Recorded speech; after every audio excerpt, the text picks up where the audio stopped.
ಸ್ತುತಿಗಳ ಮಧ್ಯದಲ್ಲಿ ವಾಸಿಸುವಂಥ ನಿಮ್ಮ ಸ್ವರ್ಗದಲ್ಲಿರುವಂಥ ತಂದೆಯಾದ ದೇವರೇ ನಿಮ್ಮ ಸ್ತೋತ್ರಗಳು ತಂದೆ, ಕೃತಜ್ಞತೆಗಳು ತಂದೆ.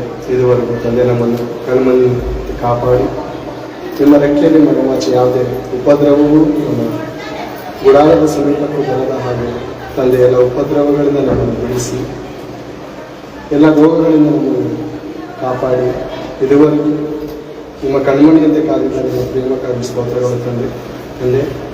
ಈ ರಾತ್ರಿ ವೇಳೆಯಲ್ಲಿ ನಿಮ್ಮ ಮಾತುಗಳನ್ನು ಹೇಳುವುದಕ್ಕೆ ಅರ್ಹತೆ ಇಲ್ಲದ ನನಗೆ ಆಧಾರನಾಗಿದ್ದಂಥದ್ದು ನಿಮ್ಮ ವಾಕ್ಯವಾಗಿದೆ ತಂದೆ. ಪರಿಶುದ್ಧಾತ್ಮನ ಸಹಾಯದೊಂದಿಗೆ ಮಾತನಾಡಲು ತಂದೆ ನನ್ನನ್ನು ಬಲಪಡಿಸಿ ಹೇಳುವಂಥ ಮಾತುಗಳು ಕೇವಲ ನಿಮ್ಮ ಆತ್ಮನ ಮೂಲಕ ಬರಲಿ ಎಂದು ಈ ನನ್ನ ಪ್ರಾರ್ಥನಾ ಮನವಿ ವಿಜ್ಞಾಪನೆಗಳನ್ನು ನನ್ನ ಪ್ರಿಯ ಕುಮಾರನಾದ ನಿಮ್ಮ ಪ್ರಿಯ ಕುಮಾರನು ರಕ್ಷಕನಾದ ಕ್ರಿಸ್ತೇಸನನ್ನು ಪ್ರಾರ್ಥಿಸಿ ಬೇರೆ ಹೊಂದಿರುತ್ತಾ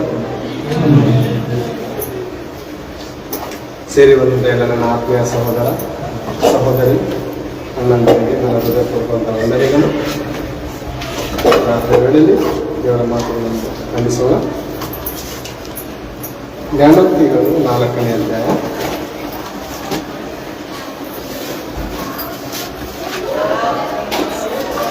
ಜ್ಞಾನೋಕ್ತಿಗಳು 4ನೇ ಅಧ್ಯಾಯ 4ನೇ ವಚನವನ್ನು ನೋಡಿಕೊಳ್ಳೋಣ. ತಂದೆಯು ನನಗೆ ಬೋಧಕನಾಗಿ ಹಿಂಗೆಂದನು, ನಿನ್ನ ಮನಸ್ಸು ನನ್ನ ಮಾತುಗಳನ್ನು ಹಿಡಿದುಕೊಳ್ಳಲಿ, ನನ್ನ ಆಜ್ಞೆಯನ್ನು ಕೈಕೊಂಡು ಸುಖವಾಗಿ ಬಾಳು. ತಂದೆಯು ನನಗೆ ಬೋಧಕನಾಗಿ ಹೀಗಂದನು, ನಿನ್ನ ಮನಸ್ಸು ನನ್ನ ಮಾತುಗಳನ್ನು ಹಿಡಿದುಕೊಂಡ್ರೆ ಏನಾಗುತ್ತದೆ ಪ್ರೇರೆ? ನನ್ನ ಆಜ್ಞೆಯನ್ನು ಕೈಕೊಂಡು ಸುಖವಾಗಿ ಬಾಳು. ದೇವರ ಮಾತು ನಮ್ಮ ಮನಸ್ಸು ಹಿಡಿದುಕೊಳ್ಳಬೇಕಂತ ಬಹಳ ಪ್ರಾಮುಖ್ಯತೆ ಇದೆ. ಈ ಲೋಕದಲ್ಲಿ ನೋಡುವಾಗ ದೇವರ ಮಾತು, ದೇವರ ಸ್ವರವು ನಮ್ಮ ಹೃದಯವು ಬಹು ಜಾಗೃತೆಯಿಂದ ಹಿಡಿದುಕೊಳ್ಳಬೇಕಂತೆ. ಅನೇಕ ವರ್ಷಗಳಿಂದ ಒಂದು ಉದಾಹರಣೆ ಕೊಟ್ಟಿದ್ದೇನೆ ವಚನವನ್ನು ಹೇಳುವಾಗ. ಅನೇಕ ಟೈರ್ ಪಂಚರ್ ಆಗೋದನ್ನು ನೋಡಿದೇ ಇರ್ತದೆ. ಟೈರ್ ಪಂಚರ್ ಆಗುವಾಗ ಏನಿರುತ್ತೆ ಪ್ರೇರ ಅಂದ್ರೆ ಒಂದು ಜಾಕ್ ಇರುತ್ತೆ, ಒಂದು ಸ್ಪಾನರ್ ಇರುತ್ತೆ. ಟೈರ್ ಬಿಚ್ಚೋದಕ್ಕಾಗ್ತಲ್ಲ, ಟೈರ್ ಬಿಚ್ಚೋದಕ್ಕಾಗಿ ಒಂದು ಸ್ಪಾನರ್ ಇರುತ್ತೆ. ಆ ನಟ್ಟು ಬಿಚ್ಚಬೇಕಾದ್ರೆ ನಟ್ಟು ಒಂದು ವೇಳೆ ಸ್ಲಿಪ್ ಆಯಿತು ಅಂದರೆ ಆ ಸ್ಲಿಪ್ ಆಗಿರುವಂಥ ನಟ್ಟು ಏನ್ಕಾದ್ರೂ ಕೆಲಸಕ್ಕೆ ಬರುತ್ತಾ? ಅದನ್ನೇನು ಮಾಡಬೇಕು? ರಾಡಿಂದ ಮೆಕ್ಯಾನಿಕ್ ಅನ್ನುವಂಥ ಒಂದು ಬಂದು ಹೊಡೆದು ತೆಗೆದು ಬಿಸಾಕ್ಬೇಕು ಅಲ್ವಾ? ಒಂದು ಆಚೆ ಕಡೆ ಬರೋಣ ತೊಂದರೆ ಕೊಡ್ತಾ ಇದೆ. ಅದು ಅಲ್ಲೇ ಕಚ್ಕೊಂಡು ಏನು ಮಾಡ್ತಾ ಇದೆ, ಯಜಮಾನನನ್ನು ಏನು ಮಾಡ್ತಾ ಇದೆ ಅಂದರೆ ಮನಸ್ಸಿಗೆ ನೋವುಂಟಾಗುವಂಥ ಕಾರ್ಯ ಮಾಡ್ತಾ ಇದೆ. ಇವಾಗ ಅದು ಕೆಲಸಕ್ಕೆ ಬರ್ತಾ ಇಲ್ಲ ಪ್ರೇರ. ಯಾಕಂದ್ರೆ ಈ ಸ್ಪಾನರ್ ಎನ್ನುವಂಥ ದೇವರ ಮಾತು ನಮ್ಮ ಹೃದಯವನ್ನು ಹಿಡ್ಕೋಬೇಕು. ಆ ಸ್ಪಾನರ್ಗೆ ಆ ನಟ್ಟು ಹೇಗೆ ಹಿಡ್ಕೊಂಡು ತಿರುಗಿದ್ರೆ ಅದು ಕೆಲಸಕ್ಕೆ ಬರುತ್ತೆ. ಮತ್ತೆ ಅದನ್ನು ಪಂಚರ್ ಹಾಕಿ ಏನ್ ಮಾಡ್ಬೋದು ನಾವು? ಆ ನಟ್ಟನ್ನ ಕುಂದಿಸಿದ್ರೆ ಅದು ಯಜಮಾನನ ಬಳಕೆಗೆ ಬರ್ತದೆ.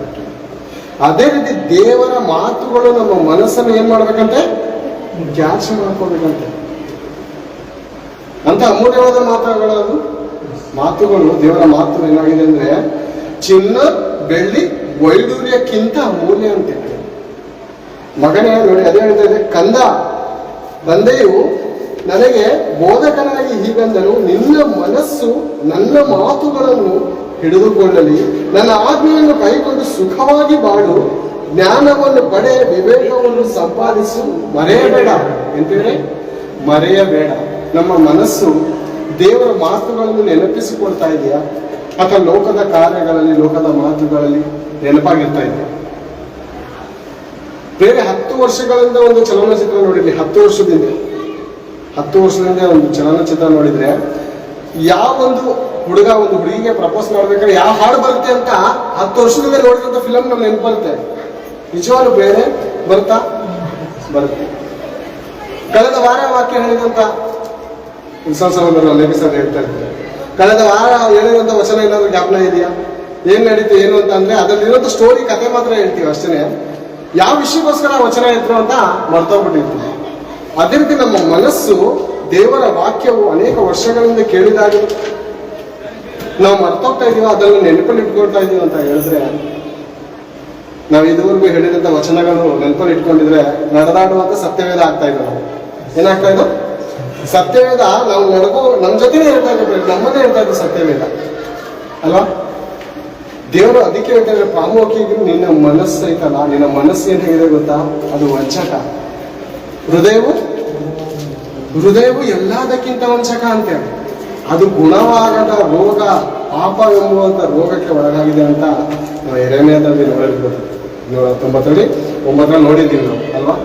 ಅಂದ್ರೆ ದೇವ್ರು ಯಾಕೆ ಹೇಳ್ತಾ ಇದ್ರೆ ನನ್ನ ಮನಸ್ಸು ಇಟ್ಕೊಳ್ಳಿ ಅಂತ ಅಂದ್ರೆ ನಾವು ನೋಡಿಕೊಂಡು ಅದೇ ಜ್ಞಾನೋಕ್ತಿ 6ನೇ ಅಧ್ಯಾಯ 24ನೇ ವಚನದಿಂದ ನಾವು ಕೆಲವೊಂದು ವಚನಗಳನ್ನು ನೋಡಿಕೊಳ್ಳೋದಾದ್ರೆ, ಅದು ಕೆಟ್ಟ ಹೆಂಗಸಿನಿಂದಲೂ, ಅದು ಯಾವುದು ಬೇರೆ ದೇವರ ಮಾತು, ಅದು ಕೆಟ್ಟ ಹೆಂಗಸಿನಿಂದಲೂ ಪರಸ್ತ್ರೀಯ ನಾಲಿಗೆಯ ಸಿಹಿ ನುಡಿಯಿಂದಲೂ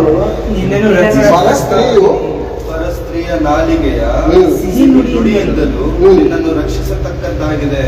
ಏನ್ ಮಾಡೋದಂತೆ ಪ್ರೇರೆ? ಪರಸ್ತ್ರೀಯ ಸಿಹಿಯಾದ ನಾಲಿಗೆ. ಯಾವ ನಾಲಿಗೆ ಅಂತ ಅದು ಬೇರೆ? ಸಿಹಿ ನುಡಿ ಅಲ್ಲ, ಸಿಹಿ ನುಡಿ ಅಂತ ಪ್ರೇರೆ. ಪರಸ್ತ್ರೀ ಸಿಹಿ ನುಡಿಯಿಂದ ಮಾತಾಡುತ್ತಾ ಏನ್ ಬೇರೆ? ಅನೇಕ ಕಡೆ ಗಾಡಿ ಓಡಿಸ್ಕೊಂಡು ಹೋಗ್ಬೇಕಾದ್ರೆ ಫೋನಲ್ಲಿ ತಾಯಿ ಮಾತಾಡ್ತಾ ಇರ್ತಾರೆ, ಜೊತೆಯಲ್ಲಿ ಮಗಳು ಇರ್ತಾರೆ, ತುಂಬಾ ಸಿಹಿಯಿಂದ ನಗ್ನಗ್ತಾ ಮಾತಾಡ್ಕೊಂಡು ಹೋಗ್ತಾ ಇರ್ತಾರೆ. ತಾಯಿ ನಗ್ನಗ್ತಾ ಹೋಗ್ಬೇಕಾದ್ರೆ ಮಗನು ಜೊತೆಲಿರೋಂಥ ಮಗನು, ಅಮ್ಮ ಯಾರಮ್ಮ ಅಂದ್ರೆ ಅಪ್ಪ ಅಂತ ಅನ್ಕೊಳ್ಳಲ್ಲ, ಯಾಕಂದ್ರೆ ಗೊತ್ತಾಗ್ಬಿಟ್ಟಿರ್ತದೆ. ಯಾಕಂದ್ರೆ ಮನೇಲಿ ನಾಯಿ ತರ ಕಿತ್ತಾಡ್ತಾ ಇರ್ತಾರೆ ಹೆಂಗಸು ಅಲ್ವಾ? ಮನೇಲಿ ನಾಯಿ ತರ ಕಿತ್ತಾಡ್ತಾರೆ. ಆಚೆ ಕಡೆ ಬಂದಾಗ ಏನಾಗುತ್ತೆ ಗೊತ್ತಾ? ಸಿಹಿ ನುಡಿ ಅಂದ್ರೆ ಗಂಡನಲ್ಲ, ಪರ ಪುರುಷನಲ್ಲಿ ಸಿಹಿಯಾಗಿ ಮಾತಾಡ್ತಾ ಇರ್ತಾರೆ. ಮಗನಿಗೆ ಡೌಟ್ ಆಗುತ್ತಾ ಇಲ್ವಾ? ಅಪ್ಪನ ಜೊತೆ ಮಗನಿಗೆ ನನ್ನಕ್ಕ ಮಾತಾಡಿದ್ರೆ ಇಲ್ಲಿ ಏನಾಗಿರೋದು, ಮಗನಿಗೆ ಡೌಟ್ ಗೊತ್ತಾ ಇರಲ್ಲ, ಯಾರು ಅಂತ ಹೇಳ್ತಾ ಇರಲ್ಲ. ಅಮ್ಮ ಡ್ಯಾಡಿ ಜೊತೆ ನಾನು ಮಾತಾಡ್ಬೇಕಮ್ಮ, ಫೋನ್ ಕೊಡ್ತೀಯ ಅಂತ ಹೇಳ್ತಾ ಇದ್ದಲ್ವಾ ಪ್ರೇಮ? ಈಗ ಸಿಹಿಯಿಂದ ಮಾತಾಡ್ತಾ ಇದ್ದಾನಂದ್ರೆ ಯಾರು? ಅಪ್ಪನಂತೂ ಖಂಡಿತ ಅಲ್ಲ. ಅದೇ ರೀತಿ ಪುರುಷನಾಗಿರ್ಬೋದು, ಅದೇ ರೀತಿ ಪುರುಷನಾಗಿರ್ಬೋದು. ತಂದೆ ರೋಡಲ್ಲಿ ನನ್ನಕ್ಕ ಮಾತಾಡ್ಕೊಳ್ತಾ ಇದ್ರೆ, ಏನ್ರಿ ನಾಷ್ಟ ಆಯ್ತಾ? ಮನೇಲಿ ಅಮ್ಮನಿಗೆ ಯಾವತ್ತಾದ್ರೂ ನಾಷ್ಟ ಆಗಿದೆ ಅಂತ ಕೇಳಿಲ್ಲ. ಯಾರಿಗೂ ಬಹಳ 2-3 ಸಾರಿ ಕೇಳ್ತಾ ಇದ್ದೀನಿ. ನಮ್ಮಪ್ಪ 2-3 ಸಾರಿ ಕೇಳ್ತಾ ಇದ್ದೀನಿ, ಯಾರು ಅಂದ್ರೆ ಅಮ್ಮನಲ್ಲ, ಅಪ್ಪ ಯಾರಪ್ಪ ಅಂತ ಕೇಳ್ತಾನೆ. ಅಂದ್ರೆ ಮಗನ ಡೌಟ್ ಆಗಿದೆ. ಯಾಕಂದ್ರೆ ಸಿಹಿ ನುಡಿ ಐತಲ್ಲ ಪ್ರೇರೆ, ಇದು ಎಷ್ಟು ಮನೆಗಳನ್ನು ಹಾಳು ಮಾಡುವಂತದ್ದಾಗಿದೆ. ಅದೇ ಹೇಳ್ತಾರಲ್ಲ ಪ್ರೇರೆ, ಅದು ನಿನ್ನನ್ನು ಕೆಟ್ಟ ಹೆಂಗಸಿನಿಂದಲೂ ಪರಸ್ತ್ರೀಯ ನಾಲಿಗೆಯ ಸಿಹಿ ನುಡಿಯಿಂದಲೂ ನಿನ್ನನ್ನು ರಕ್ಷಿಸತಕ್ಕದ್ದು. ಸತ್ಯ ಪ್ರೇರೆ, ರಕ್ಷಿಸತಕ್ಕದ್ದು. ಯಾವ ಮಾತು? ನಿನ್ನ ಮನಸ್ಸು ದೇವರ ಮಾತುಗಳನ್ನು ಹಿಡಿದುಕೊಂಡರೆ ನಿನ್ನ ಆತ್ಮವು ಪಾತಾಳಕ್ಕೆ ಹೋಗದ ಹಾಗೆ ದೇವರ ವಾಕ್ಯವು ಕಾಪಾಡುತ್ತೆ. ಕನ್ನಡ ನೋಡಿಕೋಣ. ನಿನ್ನ ಹೃದಯವು ಏನ್ ಮಾಡಬಾರ್ದಂತೆ? ಅವಳ ಬೆಳಗನ್ನು ಮೋಹಿಸದಿರಲಿ. ಅವಳು ತನ್ನ ಕಣ್ಣು ರೆಪ್ಪೆಗಳಿಂದ ನಿನ್ನನ್ನು ವಶ ಮಾಡಿಕೊಂಡಾಳು. ನೋಡಿಕೋ ಅಂದ್ರೆ ಕಬ್ಜಾ, ಹಿಂದಿಲಿ ಹೇಳ್ತಾರೆ ಕಬ್ಜಾ, ಇಂಗ್ಲಿಷ್ ಅಲ್ಲಿ ಕ್ಯಾಪ್ಚರ. ಅದ್ ಮಾಡ್ಕೊಳ್ಳುತ್ತಂತೆ ಪ್ರೇರೆ. ನಿಜವಾಗ್ಲು ಕಣ್ಣುಗಳು ನೋಡ್ತಾ ಇದ್ದೀವಲ್ಲ ಪ್ರೇರೆ, ಕಣ್ಣುಗಳು ಮನುಷ್ಯನನ್ನು ಏನ್ ಮಾಡುತ್ತೇವೆ? ಕಬ್ಜಾ ಮಾಡ್ಕೊಳ್ಳುತ್ತೆ, ಅಂದ್ರೆ ಕ್ಯಾಪ್ಚರ್ ಮಾಡ್ಕೊಳ್ಳುತ್ತೆ, ಅಂದ್ರೆ ವಶ ಮಾಡಿಕೊಳ್ಳುತ್ತೆ. ಅದಕ್ಕೆ ದೇವರೇನ್ ಹೇಳ್ತಾರೆ ಗೊತ್ತಾ? ಕಂದ ಮಗನೇ, ನಿನ್ನ ಮನಸ್ಸು ಯಾವುದನ್ನು ಗ್ರಹಿಸಬಾರ್ದು. ನನ್ನ ಮಾತು ನೆನಪಲ್ಲಿಟ್ಟುಕೋ, ನನ್ನ ಆಜ್ಞೆಗಳನ್ನು ಕೈಕೊಂಡು ಸುಖವಾಗಿ ಬಾಳು. ಸುಖ ಎಂತ ಬೇರೆ? ನನ್ನ ಸುಖವು ನಿನ್ನಲ್ಲೇ ಹೊರತು ಬೇರೆ ಎಲ್ಲೂ ಇಲ್ಲ. ಯಾರು ಹೇಳ್ತಾನೆ? ಪೇತ್ರನು ಬೇರೆ. ಪೇತ್ರನು ಹೇಳುವಂತ ಮಾತು, ಸ್ವಾಮಿ ನಿನ್ನನ್ನು ಬಿಟ್ಟು ನಾವು ಎಲ್ಲಿ ಹೋಗೋಣ? ನಿನ್ನಲ್ಲಿ ನಿತ್ಯ ಜೀವವನ್ನುಂಟು ಮಾಡುವ ವಾಕ್ಯ ಉಂಟಲ್ಲ, ನಿತ್ಯ ಜೀವ, ತಾತ್ಕಾಲಿಕವಾದಂತ ಜೀವ ಅಲ್ಲ ಪ್ರೇರೆ, ನಿತ್ಯ ಜೀವ, ಮರಣವಿಲ್ಲದಂತ ಜೀವದ ಕಡೆ ಹೋಗ್ಬೇಕಂದ್ರೆ ದೇವರ ವಾಕ್ಯವನ್ನು ನಮ್ಮ ಮನಸ್ಸಿನಲ್ಲಿ ಇಟ್ಟುಕೊಳ್ಳಬೇಕು. ನಮ್ಮ ಮನಸ್ಸನ್ನು ಎಂದಕ್ಕೆ ಸ್ಥಾನ ಕೊಡ್ತಾ ಇದೆ ಅಂತಂದ್ರೆ, ನಮ್ಮ ಮನಸ್ಸು ಎಂದಕ್ಕೆ ಸ್ಥಾನ ಕೊಡ್ತಾ ಇದೆ? ಒಂದು ಕಾಲದಲ್ಲಿ ದಡ್ಡನಾದ ಪ್ರೇರೆ ಯಾರು? ಸಂಸೋನನ್ನು ನಾವು ನೋಡುವಾಗ ಬೇರೆ, ಒಂದು ಕಾಲದಲ್ಲಿ ಪರಸ್ತ್ರೀಯ ಮೋಹದಲ್ಲಿ ಬಿದ್ದಂತ ಸಂಸೋನನ ಬಗ್ಗೆ ನಾವು ಅನೇಕ ಸಾರಿ ಕೇಳಿದ್ದಾರೆ ಪ್ರೇರೆ. ಯೌವನಸ್ಥರಾದಂತಹ ನೀವುಗಳು ಆತನ ಬಗ್ಗೆ ಕೇಳಬೇಕಾಗಿರೋದು ಬಹಳ ಪ್ರಾಮುಖ್ಯ. ಯಾಕಂದ್ರೆ ಇದು ಎಲ್ಲ ಉದಾಹರಣೆ ಆಗಿದೆ, ಇದು ಛಾಯೆ ಆಗಿದೆ ಪ್ರಿಯರೇ, ಇದು ನೆರಳಾಗಿದೆ, ಇದು ದೃಷ್ಟಾಂತವಾಗಿದೆ. ಇದನ್ನು ನೀವು ಗ್ರಹಿಸಬೇಕು ಪ್ರಿಯರೇ. ನಾವು ನ್ಯಾಯಸ್ಥಾಪಕರು 16ನೇ ಅಧ್ಯಾಯದಲ್ಲಿ ನೋಡುವಾಗ ಪ್ರಿಯರೇ, ಒಂದು ದಲೀಲ ಇರುವಂತ ಸ್ತ್ರೀ ಜೊತೆ ಈತಳಿಗೆ ಏನಾಗುತ್ತೆ ಅಂದ್ರೆ ಪರಿಚಯ ಆಗುತ್ತೆ. ದಲೀಲ ಈ ದಲಿಲಳು ಎಂಥವಳೆಂದರೆ ಬೇರೆ ಪ್ರೀತಿ ಮಾಡುವಂತ ನಟನೆ ಮಾಡುವಂತ ಸ್ತ್ರೀ ಆಗಿದ್ದಾಳೆ. ಪ್ರೀತಿ ಮಾಡುವಂತ ನಟನೆಯನ್ನು ಮಾಡಿ ಆ ಪುರುಷನನ್ನು, ಎಂಥ ಪುರುಷ ಪ್ರೇರ ಆತನು, 300 ನರಿಗಳನ್ನು ಪಂಜಿನಿಂದ ಕಟ್ಟಿನಿಂದ ಬಲಶಾಲಿ 1000 ಜನರನ್ನು ದವಡೆ ಕತ್ತೆಯ ಎಲುಬಿನಿಂದ ಪ್ರೇರೆ ದವಡೆಯಿಂದ ಹೊಡೆದಂತ ಜಯಶಾಲಿ ಆತನು, ಎಂಥ ಪರಾಕ್ರಮಶಾಲಿ. 1000 ಜನರನ್ನು ಹೊಡೆದು ಉಳಿಸಿದಂತ ಆ ಸ್ತ್ರೀಯನ್ನು ಮುಳುಗಿಸಿದ್ಯಾರು, ಆ ಪುರುಷನನ್ನು ಮುಳುಗಿಸಿದ್ಯಾರು? ಒಂದೇ ಒಂದು ಸ್ತ್ರೀ. ಸ್ತ್ರೀ ವಿಷಯದಲ್ಲಿ ಜಾಗೃತಿ ಇರಬೇಕಂತ ಯಾಕೆ ಹೇಳ್ತೇವೆ ಗೊತ್ತಾ ದೇವರ ವಾಕ್ಯ? ಸ್ತ್ರೀ ವಿಷಯದಲ್ಲಿ ಬಹಳ ಜಾಗೃತಿ ಬೇಕು. ಆ ಸ್ತ್ರೀನೇ ನಮ್ಮ ತಾಯಿಯನ್ನು ನೋಡೋಣ, ಮಕ್ಕಳನ್ನು ನೋಡೋಣ, ತಂಗಿಯನ್ನು ನೋಡೋಣ ಪ್ರೇಮ. ಆದರೆ ಹೊರ ಪರಸ್ತ್ರೀ ಇದೆಯಲ್ಲ, ಹೊರ ಪರಸ್ತ್ರೀ ಇದೆಯಲ್ಲ, ಈ ವಿಷಯದಲ್ಲಿ ನಾವೇನಾಗಿರ್ಬೇಕು? ಬಹು ಜಾಗ್ರತೆಯಿಂದ ಇರಬೇಕು. 1ನೇ ಸಾರಿ ಬಲೆ ಬೀಸ್ತಾಳೆ ಯಾರು? ದಲೀಲಳು ಪ್ರೇರೆ. ಏನಂತ ನೋಡುವಾಗ ಕರುಳಿನ 7 ತಂತಿಗಳಿಂದ ಕಟ್ಟಿದ್ದಾರೆ, ಅಂದ್ರೆ ಸುಪಾರಿ ಕೊಟ್ಟು ಕೊಲೆ ಮಾಡಿಸ್ತಿದ್ದಾರೆ. ಇವಳು ನಿಜವಾಗ್ಲೂ ಪ್ರೇಮಿನ ಅಥವಾ ಕೊಲೆ ಪಾತಕಿನ? ಈ ವಿಷಯ ಗೊತ್ತಿಲ್ಲ ಪ್ರೇರೆ? 7ನೇ ಅಧ್ಯಾಯ ಒಂದ್ಸಾರಿ ಓದೋಣ. 16ನೇ ಅಧ್ಯಾಯ 7ನೇ ವಚನದಿಂದ ಓದೋಣ. ಕರುಳಿನಿಂದ 7 ಹಸಿ ತಂತಿಗಳಿಂದ ನನ್ನನ್ನು ಕಟ್ಟಿದರೆ ನಾನು ಬಲಹೀನನಾಗಿ ಬೇರೆ ಮನುಷ್ಯನಂತಾಗುವೆನು ಎಂದು ಹೇಳಿದನು. ಫಿಲಿಷ್ಟಿಯರ ಪ್ರಭುಗಳು ಅಂತ 7 ಹಸಿ ತಂತಿಗಳನ್ನು ಅವಳಿಗೆ ತಂದು ಕೊಟ್ಟರು. ಏನ್ ಬೇರೆ? ಈತನು ತನ್ನ ಬಲಹೀನತೆಗಳನ್ನು ಕೆಲವು ಟೈಮ್ ಮುಚ್ಚಿಕೋತಾ ಇದ್ದಾನೆ. ಓಕೆನಾ? ದೇವರು ಕೊಟ್ಟಿರೋದ ಬಲವನ್ನು ಹೇಳದೆ ಕೆಲವು ಟೈಮ್ ಮುಚ್ಚಿಕೋತಾ ಇದ್ದಾನೆ. ಸಸ್ಪೆನ್ಸ್ ಆಗಿ ಒಳ್ಳೆಯದು. ಒಂದು ಸಾರಿ ಜ್ಞಾನವಂತನಾದ. 2ನೇ ಸಾರಿ ನೋಡುವಾಗಲೂ ನಾವು 13ನೇ ವಚನದಲ್ಲಿ ನೋಡೋಣ. ನನ್ನ ತಲೆ ಕೂದಲಿನ 7 ಜಡೆಗಳನ್ನು 13. ಆಗ ದಲೀಲಳು ಸಂಸೋನನಿಗೆ, ನೀನು ತಿರುಗಿ ನನ್ನನ್ನು ವಂಚಿಸಿದ್ದಿ, ಸುಳ್ಳಾಡಿದ್ದಿ, 13 ನಿನ್ನನ್ನು ಯಾವ ನೆಲದಿಂದ ಕಟ್ಟಬಹುದೆಂದು ತಿಳಿಸುವನಲ್ಲೋ ಅವನು ನನ್ನ ತಲೆ ಕೂದಲಿನ 7 ಜಡೆಗಳನ್ನು ಮಗ್ಗದಲ್ಲಿ ನೇಯ್ದರೆ ನಾನು ಬಲಹೀನನಾಗ್ತೇನೆ ಅಂತ ಹೇಳಿದನ ಬೇರೆ. ಸುಳ್ಳೆ ಅಲ್ಲ. ಓಕೆ, ಒಳ್ಳೇದು. ತನ್ನ ಬಲಹೀನತೆಗಳನ್ನು ಹೇಳ್ಕೊಳ್ಳಿಲ್ಲ ಪ್ರೇಮ. ಆ ಸಾರಿನೂ ಬಂದು ಫಿಲಿಷ್ಟಿಯರು ಇದನ್ನು ಬರ್ತಾರೋ ಇಲ್ವೋ ಪ್ರೇಮ? ಈತನ ಬಳಿಗೆ ಇದನ್ನು ಕೊಲೆ ಮಾಡಕ್ ಬರ್ತಾರೋ ಇಲ್ವೋ ಪ್ರೇಮ? ತಂತಿಗಳಿಂದ ಕಟ್ತಾರೋ ಇಲ್ವೋ? ಈತನಿಗೆ ಗೊತ್ತೋ ಇಲ್ವೋ? ನನ್ನ ಜೊತೆಲಿರುವಂತ ಪ್ರೀತಿ ಅನ್ನುವಂಥವಳು ಇವಳು ಪ್ರೀತಿಸುವವಳಲ್ಲ. ಇವಳು ದೊಡ್ಡ ರಾಕ್ಷಸಿ ಆಗಿದ್ದಾಳೆ. ನನ್ನ ಪ್ರಾಣವನ್ನು ತೆಗೆಯುವುದಕ್ಕೋಸ್ಕರ ಇವಳು ಕಾದಿದ್ದಾಳೆ ಅಂತ ಈತನ ಮನಸ್ಸಿನಾದ್ರೂ ಅರು ಹುಟ್ಟ ಪ್ರೇರೆ ಗೊತ್ತಿದೆ. 1ನೇ ಸಾರಿ ಪ್ರೇರೆ, 1ನೇ ಸಾರಿ ಪ್ರೀತಿ ಮಾಡಿಸೋದಕ್ಕೆ ಕೊಲೆ ಮಾಡಿಸೋದಕ್ಕೆ ಕಲಿಸ್ತಾನೆ. ಬುದ್ಧಿ ಬರ್ಬೇಕಾಗಿದ್ದಲ್ವ ಆಗಲಿಗೆ? 2ನೇ ಸಾರಿ ಆಗಿದ್ದೆ. 2ನೇ ಸಾರಿ ಆದಾಗ್ಲೂ ನಾವು ಈ ಸನ್ನಿವೇಶವನ್ನು ನೋಡಿದ್ದೇವೆ. 3ನೇ ಸಾರಿ ನೋಡುವಾಗ ಪ್ರೇರೆ, 3ನೇ ಸನ್ನಿವೇಶವನ್ನು ನೋಡುವಾಗ ಇದೇ ರೀತಿ ಒಂದು ಸನ್ನಿವೇಶಗಳನ್ನು ನೋಡಿದಾಗ ಏನಾಗುತ್ತೆ ಪ್ರೇರೆ? ಈತನು ಆಗಲೂ ಕೂಡ ಬುದ್ಧಿವಂತನಾಗಿ ಜಾರ್ತಾನೆ. ಈತನು ಎಡವಿ ಬೀಳೋದಿಲ್ಲ. ಕಡೆಯಲ್ಲಿ ಏನ್ ಮಾಡ್ತಾನೆ ಗೊತ್ತಾ? ಆತನ ಪ್ರಾಣಕ್ಕೆ ಏನಾಗ್ತದೆ ಗೊತ್ತಾ? ಹಿಂಸೆ ಆದಷ್ಟು ಮಟ್ಟಿಗೆ ಪೀಡಿಸ್ತಾನೆ ಅಂತ ಹೇಳುದು. ಮಾತಿನಿಂದ ಪೀಡಿತ. ಏನು ನನ್ಗೆ ಅಷ್ಟೇನಾ ಪ್ರೀತಿಸೋದು? ಅಷ್ಟೇನಾ? ನನ್ನ ಪ್ರೀತಿ ಅಷ್ಟೇನಾ? ನೀನ್ ನನ್ನ ಮೊದಲು ನೋಟದಲ್ಲಿ ನೋಡಿದಾಗ ನೀನ್ ಏನ್ ಮಾತು ಕೊಟ್ಟಿದ್ದೆ ಗೊತ್ತಾ? ನನ್ನ ಪ್ರಾಣ ಇರುವವರೆಗೂ ನಿನ್ ಜೊತೆಲಿ ಇರ್ತೀನಿ, ನೀನ್ ಹೇಳ್ದ ಕೇಳ್ಕೊಂಡಿರ್ತೀನಿ ಅಂತ ಹೇಳ್ತಾರೆ. ಈಗೇನು ನನ್ನ ಮಾತು ಮರ್ತೋದ? ಏನ್ ಬೇರೆ ಹೇಳಕ್ಕಾದ್ರೂ ಅದಕ್ಕೆ ನಾಶಕ ಆಗ್ಬೇಕಲ್ಲ ಬೇರೆ? ನಾನು ಪ್ರೀತಿಸುವಂತ ಪ್ರಯತ್ನದಲ್ಲಿ ನಾನು ಕೊಲೆ ಮಾಡಿಸ್ತಾ ಇದ್ದೀನಿ, ಕೊಲೆಗೆ ಆತ ನನಗೆ ಹಿಡ್ಕೊಡ್ತಾ ಇದ್ದೀನಿ. ಆದ್ರೂ ಈತನಿಗೆ ಬುದ್ಧಿ ಬರ್ತಲ್ಲ. ಆ ಮಾತು ಹೇಳುವಷ್ಟು ಮಟ್ಟಿಗೆ ಕಪಾಳ ಕೊಡೋದೇ ಬಿಟ್ಟಿದ್ದಾನಂದ್ರೆ ಇವನಿಗಿಂತ ಮೂರ್ಖನೇ ಆಗಿದ್ದಾನೆ. 3 ಸಾರಿ ಫಿಲಿಷ್ಟಿಯರು ಬರ್ತಾರ, ಖಂಡಿತ ಬರ್ತಾರೆ. ಇದಕ್ಕೆ ಹೊಣೆಗಾರರು ಯಾರು? ದಲೀಲ. ಗೊತ್ತಿದ್ದವನಿಗೆ ಈತನಿಗೆ ಆತನಿಗೆ ಹೊಡೆದು ದೂರ ಹಾಕುವುದನ್ನು ಬಿಟ್ಟು ತಿರ್ಗಾ ಆತನ ಸವಾಸವನ್ನು ಮಾಡ್ತಾ ಇದ್ದಾಳೆ. ಇಂಥ ಮೂರ್ಖತನದಲ್ಲಿ ಬದುಕುವವರಿಗೆ ದೇವರು ಜ್ಞಾನೋಕ್ತಿಯನ್ನು ಹೇಳುವಂತ ಮಧುರವಾದಂತ ಮಾತನ್ನು ಒಂದು ಸಾರಿ ನೆನೆಸಿಕೊಳ್ಳೋಣ ಬೇರೆ. ಒಂದು ಸಾರಿ ಜ್ಞಾನೋಕ್ತಿಗಳು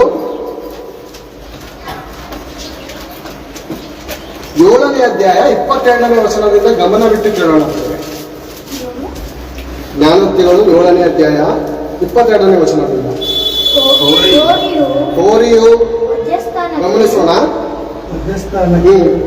ಹೋಗುವ ಹಾಗೂ ಬೇಡಿ ಬಿದ್ದಿರುವ ಮೂರ್ಖನು ದಂಡನೆಗೆ ನಡೆಯುವಂತೆಯೂ ಪಕ್ಷಿಯು ಬಲೆಯ ಕಡೆಗೆ ಓಡುವ ಮೇರೆಗೆ ಅವನು ತನ್ನ ಪ್ರಾಣಾಪಾಯವನ್ನು ತಿಳಿಯದೆ ಬಾಣವು ತನ್ನ ಕಾಲಿಜವನ್ನು ತಿವಿಯುವ ಕಡೆಗೆ ಕತ್ತನೆ ಅವಳ ಹಿಂದೆ ಹೋಗುತ್ತಾನೆ. ಒಂದು ಸಾರಿ ನಾನು ವಚನ ಹೋಗ್ತೇನೆ. ಹೋರಿಯು ವಧ್ಯಸ್ಥಾನಕ್ಕೆ ಹೋಗುವ ಹಾಗೂ ಹೋರಿಗೆ ನನಗೆ ಕೊಲೆ ಮಾಡಿ ಮಾಂಸ ಮಾಡ್ಕೊಂಡು ತಿಂತಾನೆ ಅಂತ ಗೊತ್ತು, ಆದ್ರೂ ಹೋಗ್ತಾ ಇದ್ದಾನೆ. ಯಾರು ಹೋಗ್ತಾ ಇದೆ? ಯಾರು? ಹೋರಿ ಹೋಗ್ತಾ ಇದೆ. ಈತನ ಮನುಷ್ಯನ, ಸಂಸೋನನ ಮನುಷ್ಯನ, ಈತನಿಗೆ ಜ್ಞಾನ ಇದೆ ತಾನೆ, ಬುದ್ಧಿ ಇದೆ ತಾನೆ, ವಿವೇಕ ಇದೆ ತಾನೆ. ಇವನು ಸೃಷ್ಟಿಯ ದೇವರಾದ ಸೃಷ್ಟಿಕರ್ತನಾದ ದೇವರ ಮಗನು ತಾನೆ. ಈತನಿಗೂ ಜ್ಞಾನ ಇಲ್ಲ ಬೇರೆ. ಏನಾಗಿದ್ದಾನೆ ಈತನು? ಮೂರ್ಖನಾಗಿದ್ದಾನೆ. ಒಂದು ಪಶುವಿಗೆ ಸಮಾನ ಆಗ್ತಾ ಇದ್ದಾನೆ. ದೇವರು ಹೋಲಿಸಿ ಮಾತಾಡ್ತಾ ಇದ್ದಾನೆ. ಹೋರಿನ ನೀನು, ಕತ್ತೇನ, ನಾಯಿನ ನೀನು ಬುದ್ಧಿ ಇಲ್ವಾ? ಆ ಹೆಣ್ಣು ನಿನ್ನನ್ನು ಪೀಡಿಸ್ತಾ ಇದ್ದಾಳೆ, ನಿನ್ನನ್ನು ಸಾಯಿಸೋದಕ್ಕೆ ಸುಪಾರಿ ಕೊಟ್ಟು ಕರೆಸ್ತಾ ಇದ್ದಾಳೆ, ಹಣದ ಆಸೆಗೋಸ್ಕರ ಆತನು ನಿನ್ನನ್ನು ಪ್ರೀತಿಸ್ತಾನೆ ಅಂತ ಗೊತ್ತಿದ್ರು ನೀನು ಮೂರ್ಖನಾಗಿ ದಡ್ಡನಾಗಿ ಅವಳ ಹಿಂದೆ ಹೋಗ್ತಾ ಇದ್ದೆ ಅಂದ್ರೆ ನಿನ್ಗೆ ಏನಾದ್ರೂ ಮಾನ ಮರ್ಯಾದೆ ಇದೆಯಾ? ನಿನ್ಗೆ ಏನಾದ್ರೂ ಬುದ್ಧಿ ಇದೆಯಾ? ಎಂದರೆ ಕನ್ನಡ ವಚನ ಬರ್ತಿದ್ದೆ ನೋಡಿ. ಬೇಡಿ ಬಿದ್ದಿರುವ ಮೂರ್ಖನು ದಂಡನೆಗೆ ನಡೆಯುವಂತೆಯೂ. ಒಂದು ನಿಮಿಷ. ಪಕ್ಷಿ ಕೆಳಗಡೆ ಓದ್ಕೊಳ್ಳೋಣ. ಪಕ್ಷಿಯು ಬಳೆಯ ಕಡೆಗೆ ಓಡುವ ಮೇಲೆ. ಪಕ್ಷಿ ಬಲೆ ಪ್ರಿಯವೇ, ಪಕ್ಷಿ ಬಲೆ ಕಡೆಗೆ ಹೋಗ್ತಾ ಇದೆ ಅಂತ. ಪಕ್ಷಿ ಬಲೆಯ ಕಡೆಗೆ ಹೋಗುವ ಮೇರೆಗೆ ಅಂದ್ರೆ ಮರಣ ಗೊತ್ತಿದ್ರು ನೀನಲ್ಲಿ ಹೋಗ್ತಾ ಇದೆಯಾ ಪಕ್ಷಿ.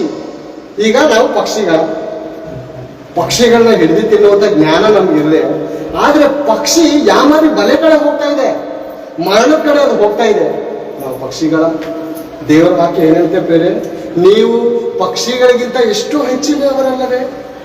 ಏನ್ ಬೇರೆ ಹೇಳುವಂತ ಮಾತು ಮತ್ತಾಯನ ಬರೆದ ಸುವಾರ್ತೆ 6ನೇ ಅಧ್ಯಾಯದಲ್ಲಿ, ಆಕಾಶದ ಪಕ್ಷಿಗಳನ್ನು ನೋಡಿರಿ, ಅದು ಬಿತ್ತುವುದಿಲ್ಲ, ಕಣಜದಲ್ಲಿ ಕೂಡಿಟ್ಟುಕೊಳ್ಳುವುದಿಲ್ಲ, ಆದರೂ ಪರಲೋಕದಲ್ಲಿ ನಿಮ್ಮ ತಂದೆ ಸಾಕ್ತಾರೆ. ಅಂದ್ರೆ ಪಕ್ಷಿಗಳಿಗಿಂತ ನೀವು ಹೆಚ್ಚಿನವರು, ನೀವು ಜ್ಞಾನವುಳ್ಳವರು.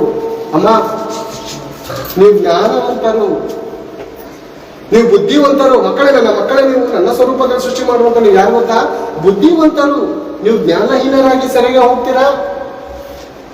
ಪಕ್ಷಿ ಹೋಗ್ತಾ ಇದೆ ಬಲೆಯ ಕಡೆ. ಪ್ರೇರೆ ಪಕ್ಷಿಗೆ ಇಷ್ಟೇ ಮೆದುಳು ಪ್ರೇರೆ, ಇಷ್ಟೇ. ನಮ್ಗೆ ಎಷ್ಟಪ್ಪ ತಲೆ ಇದೆ ನೋಡಿ, ಇಷ್ಟಪ್ಪ ತಲೆ ಇದೆ. ಬುದ್ಧಿ ಏನಾದ್ರೂ ಇಷ್ಟೇ ಇದೆಯಾ? ತಪ್ಪ ಇದೆ. ಬುದ್ಧಿ ಇದೆಯಲ್ವ ನಮಗೆ? ಮಹಿಮ ಬರುತ್ತೆ ಅಂದ್ರೂ ಆ ಕಡೆ ಹೋಗ್ತಾ ಇದೀವಂದ್ರೆ ನಿಜವಾಗಲೂ ನಾವು ಜ್ಞಾನವಂತ. ಅದಕ್ಕೆ ಸತ್ಯವಾದ ಗ್ರಂಥದಲ್ಲಿ ಒಂದು ಅಧ್ಯಾಯ ಬರ್ತಿರುವಂತದ್ದು ಏನು ಗೊತ್ತಾ? ಜ್ಞಾನೋಕ್ತಿಗಳು. ಮಕ್ಕಳೇ, ಕಂದ, ನಿನ್ನ ಮನಸ್ಸು ನನ್ನ ಮಾತುಗಳನ್ನು ಹಿಡಿದುಕೊಳ್ಳಲಿ. ನಿನ್ನ ಮನಸ್ಸು ನನ್ನ ಮಾತುಗಳನ್ನ ಹಿಡ್ಕೊಂಡ್ರೆ ನೀನು ಹೇಗೆ ಬಾಳ್ತೀಯ ಗೊತ್ತಾ? ಕೋಟ್ಯಾಧೀಶ್ವರನಿಗಿರುವಂತ ಆ ಸುಖ ನೀನು ಈ ಲೋಕದಲ್ಲಿ ಕೊಡ್ತೀನಿ. ಐಶ್ವರ್ಯವಂತರಿಗಿಂತ ಸುಖ ಸಮಾಧಾನ ನಾನು ಕೊಡ್ತೀನಿ. ನೀನು ಒಂದೇ ಕೆಲಸ ನೀನು ಜಾಸ್ತಿ ಕೆಲಸ ಕೊಟ್ಟಿಲ್ಲಪ್ಪ. ಏನ್ ಭಾರ ಹೊತ್ಬೇಕು ಪ್ರೇರೆ? ನನ್ನ ಆಜ್ಞೆಗಳನ್ನು ಕೈಕೊಂಡು ಸುಖವಾಗಿ ಬಾಳ, ಅಷ್ಟೇ, ಬೇರೆ ಏನೂ ಇಲ್ಲಪ್ಪ. ಏನು ಕಷ್ಟಪಡ್ಬೇಕಾಗಿದ್ದಾರೆ. ನನ್ನ ಆಜ್ಞೆಗಳನ್ನು ಕೈಕೊಂಡು ಬಾಳಿದ್ರೆ ನೀನು ಸುಖವಾಗಿರುತ್ತೆ, ಸಮಾಧಾನವಾಗಿರುತ್ತೆ, ಶಾಂತಿಗಿದೆಯಾ. ಆತನ ವಾಕ್ಯ ನಮ್ಮ ಕಾಲಿಗೆ ದಾರಿಗೆ ದೀಪ, ಕಾಲಿಗೆ ಬೆಳಕು ಪ್ರೇರೆ. ಕತ್ತಲೆ ಪ್ರಪಂಚ ಏನಾಗಿದೆ? ಕತ್ತಲೆಯನ್ನು ತುಂಬಿದೆ. ತನ್ನ ಕಣ್ಣಿನಿಂದ ತನ್ನ ರೆಪ್ಪೆಗಳಿಂದ ವಶ ಮಾಡಿಕೊಳ್ಳುವಂತ ಅನೇಕ ಪುರುಷರು ಇದ್ದಾರೆ, ಸ್ತ್ರೀಯರು ಇದ್ದಾರೆ. ಏನ್ ಬೇರೆ ಈ ಪ್ರಪಂಚದಲ್ಲಿ ನೋಡುವಾಗ ಗಂಡ ಹೆಂಡತಿ ಇವರ ವೈಯಕ್ತಿಕವಾದಂತ ಅಸಂಬಂಧ ಎಷ್ಟು ಪರ್ಸೆಂಟ್ ಇದೆ ಗೊತ್ತಾ? 60%. ಎಷ್ಟು? 60. ಗಂಡನಿದ್ದರು ಪರಪುರುಷನ ಸಹವಾಸ, ಹೆಂಡತಿ ಇದ್ದರು ಪರ ಸ್ತ್ರೀಯ ಪರಸ. ಏನ್ ಪ್ರೇರೆ ಇದು? ಏನಾಗಿದೆ ಪ್ರೇರೆ? ಈ ದೇಹ ಇದೆಯಲ್ಲ ಪ್ರೇರೆ, ಈ ದೇಹ ಚರ್ಮವನ್ನು ಸುಲಿದಾಗ ಹೇಗಿರುತ್ತೆ ಪ್ರೇರೆ? ಸೇಮ್ ಮಾಂಸ, ಸೇಮ್ ಕಂಡ ಅಲ್ವಾ ಪ್ರೇರೆ? ಚಿಕನ್ ಸ್ಟಾಲ್ ಹೋಗಿ ನೋಡಿ, ಮಟನ್ ಸ್ಟಾಲ್ ಹೋಗಿ ನೋಡಿ, ಒಂದು ಸಾರಿ ಬೀಫ್ ಸ್ಟಾಲ್ ಹೋಗಿ ನೋಡಿ, ಚರ್ಮ ಸುಲಿದಂತ ಪ್ರಾಣಿಗಳ ಮಾಂಸ ಒಂದೇ ತರ ಇರುತ್ತಾ ಅಥವಾ ಏನಾದ್ರು ವೆರೈಟಿ ಇರುತ್ತಾ? ಹಾಗೆ ಅಲ್ವಾ? ನಾವೆಲ್ಲರೂ ಏನು ಮಾಂಸಧಾರಿಗಳು ಪ್ರೇರೆ. ನಮ್ಮಲ್ಲಿರುವಂತ ಎಲ್ಲ ಮಾಂಸ ಒಂದೇ. ಅಂದ್ರೆ ರೂಪವನ್ನು ನೋಡಿ ಮೋಸ ಹೋಗ್ತಾ ಇದೀವಾ? ಬೇಡ ಪ್ರೇರೆ, ಬೇಡ. ಸೌಂದರ್ಯವು ನಚ್ಚತಕ್ಕದಲ್ಲ, ಲಾವಣ್ಯವು ಹೀಗೆ ಇರುತ್ತೆ ಅನ್ಕೊಂಡಿದೀವಾ? ಲಾವಣ್ಯ ಹೀಗೆ ಇರುತ್ತಾ? ಇಲ್ಲ ಪ್ರೇಮ. ಒಂದು ದಿವಸ ಇದು ಹೋಗ್ಬಿಡುತ್ತೆ. ಒಂದು ಸಲ ಈ ಲಾವಣ್ಯ ಏನಾಗುತ್ತೆ ಹೇಳಿ ಹೋಗ್ಬಿಡುತ್ತೆ ಪ್ರೇಮ. ಟೈಟ್ ಆಗಿರುವಂತ ಈ ಚರ್ಮ ಒಂದು ದಿವಸ ಸಡಿಲಾಗುತ್ತೆ. ಖಂಡಿತ ಸಡಿಲಾಗುತ್ತೆ ಪ್ರೇರೆ. ಆದ್ದರಿಂದ ಈ ದೇಹದ ಮೂಲಕ ಏನಾಗಬೇಕಂತೆ ನಾವು ನಮ್ಮ ದೇವರಾದ ಪ್ರಭಾವವನ್ನು ಪ್ರಕಾಶಪಡಿಸಬೇಕು, ನಮ್ಮ ದೇವರ ಪ್ರಭಾವವನ್ನು ಪ್ರಕಾಶಪಡಿಸಬೇಕು. ಅದಕ್ಕೆ ಈ ಜನ್ಮ ನಮ್ಗೆ ಪ್ರೇರೆ. 60-70 ವರ್ಷ ಜೀವಿತ ಕಾಲಕ್ಕೋಸ್ಕರ ಹೆಣ್ಣಿಗೋಸ್ಕರ ಹಣಕ್ಕೋಸ್ಕರ ಅಧಿಕಾರಕ್ಕೋಸ್ಕರ ನಾವು ಸಾಯ್ಬೇಕಂತ ದೇವರು ನಮ್ಗೆ ಈ ಲೋಕಕ್ಕೆ ಕರೆದಿಲ್ಲ. ನಮ್ಮನ್ನು ಕರೆದಿರೋಂಥ ಉದ್ದೇಶ ಏನು ಗೊತ್ತಾ? ನಾವು ಅಮೂಲ್ಯರು, ನಾವು ಮಾನ್ಯರು ಪ್ರೇರೆ. ನಾವೇನಾಗಿದ್ದೀವಿ ಗೊತ್ತಾ? ಮಾನ್ಯರು. ಕೆಳಗಡೆ ವಚನದಲ್ಲಿ ಅದೇ ಬರುತ್ತೆ ನೋಡಿ. ಒಂದು ನಿಮಿಷ, 26 ವಚನ ಓದಿಕೊಳ್ಳೋಣ. 26 ಅದೇನೆ 6:26. ವೇಶ್ಯೆಯಿಂದ ಯಾವನಿಗಾದರೂ ಒಂದು ರೊಟ್ಟಿ ಮಾತ್ರ ಗತಿಯಾಗುವುದು. ವೇಶ್ಯೆಯಿಂದ ಯಾವನಿಗಾದರೂ ಒಂದು ರೊಟ್ಟಿ ಮಾತ್ರ ಗತಿಯಾಗುವುದು. ಏನ್ ಬೇರೆ? ಪರಸ್ತ್ರೀಯ ಸವಾಸವನ್ನು ಮಾಡಿದವನು ಒಂದು ರೊಟ್ಟಿ ಕೂಡ ಸಿಗಲಿಲ್ಲ. ಯಾರು ಗೊತ್ತಾ? ತಪ್ಪಿ ಹೋದಂತ ಮಗನು, ಪಟಿಂಗನಾಗಿ ಅಂದ್ರೆ ಲೋಫರ್ ಆಗಿ ಬದುಕಿದಂತ ಆ ಮಗನಿಗೆ ಒಂದು ರೊಟ್ಟಿ ಕೂಡ ಸಿಗ್ಲಿಲ್ಲ. ಹಂದಿ ಮೇಯಿಸುವಂತ ಪರಿಸ್ಥಿತಿಗೆ ಹೋಗಿದ್ದಾನೆ. ಹಂದಿ ಮೇಯಿಸುವಂತ ಹಂದಿಗಾಗಿದಂತ ಆಹಾರವನ್ನು ಸಿಗ್ತಾ ಇಲ್ಲ. ಒಂದು ಕಾಲದಲ್ಲಿ ರಾಜನಾಗಿ ಇದ್ದ ತಂದೆಯ ಮನೆಯಲ್ಲಿ ರಾಜನಾಗಿದ್ದ. ಉಂಗುರಗಳನ್ನು ಧರಿಸ್ಕೊಂಡು, ಚೈನ್ಗಳನ್ನು ಧರಿಸ್ಕೊಂಡು ಆಳುಗಳಿಗೆ ಆಜ್ಞೆ ಮಾಡುತ್ತಿದ್ದಂತ ಆ ಮಗನು ತನ್ನ ಶರೀರದ ಕೋರಿಕೆಗಳನ್ನು ತೀರಿಸಿಕೊಳ್ಳೋಕೋಸ್ಕರ ಕ್ಷಣಿಕವಾದಂತ ಕೋರಿಕೆ ಪ್ರೇರದು. ತಂದೆ ಏನ್ ಹೇಳ್ತಾ ಇದ್ದಾರೆ ಗೊತ್ತಾ? ನನ್ನ ಬದುಕು, ನನ್ನ ಜೀವನ ಏನಂತ ನನ್ಗೆ ಕೊಟ್ಬಿಡು. ಏನ್ರೆ ಯೋಗ್ಯತೆ ಐತಾ ಅಂತ ಕೇಳೋದಕ್ಕೆ ತಂದೆಯ ಬಳಿಯಲ್ಲಿ ನನಗೆ ಬರತಕ್ಕಂತ ಪಾಲನ್ನು ಕೊಡು. ಏನೋ ಸಂಪಾದನೆ ಮಾಡ್ಕೊಟ್ಟಿದ್ದೆ ನಿಮ್ಮ ಅಪ್ಪನ. ನೀನ್ ಹೆತ್ತಾಗಿಂದ ನಿನ್ ಚಡ್ಡಿಯಿಂದ ಹಿಡಿದು ನಿನ್ ದೇಹದಲ್ಲಿ ಆತ್ಮದ ಪ್ರತಿಯೊಂದು ಬಟ್ಟೆಯನ್ನು ಕೊಡಿಸಿದ್ಯಾರು ನಿನ್ಗೆ? ನಿನ್ನ ತಾಯಿ, ನಿನ್ ತಂದೆ ಅಲ್ವಾ? ಬೆಳೆದಾದ್ಮೇಲೆ, ಉದ್ದನಾದ ಮೇಲೆ ನಿನ್ನ ತಾಯಿ ಹತ್ರ ಪಾಲ್ ಕೇಳ್ತಾ ಇದೆ, ನಿನ್ನ ತಂದೆ ಹತ್ರ ಪಾಲ್ ಕೇಳ್ತಾ ಇದೆ. ಯೋಗ್ಯತೆ ಐತಾ, ಅರ್ಹತೆ ಐತಾ ಆತನಿಗೆ?